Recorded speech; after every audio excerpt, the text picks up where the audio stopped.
আজকে বাসায় খাইলাম চিকেন ফ্রাইড রাইস। ঠিক আছে, ক্যাপসিকাম গাজরটা ভেজে নিছে সুন্দর করে।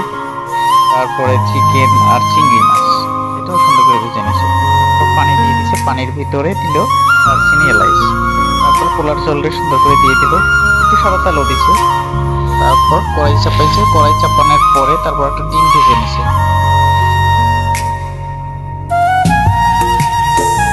ডিম ভাজার পরে তারপর দিছে পেঁয়াজ কুচি, হ্যাঁ, আর কাঁচামরিচ কুচি।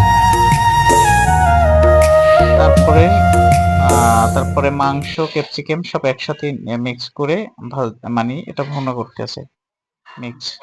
তারপর সাদা পাটটা দিয়ে দিছে, দেওয়ার পরে সব সুন্দর করে মিশ্রণ করতেছে। এটা দেখতেও সুন্দর হয়েছে, খেতে কিন্তু দারুণ হয়েছে বন্ধুরা। আপনারা সবাই বাসায় ট্রাই করবেন আর বেশি বেশি এটি খাবেন। খাওয়ার পরে সবাই কেমন হয়েছে জানাবেন।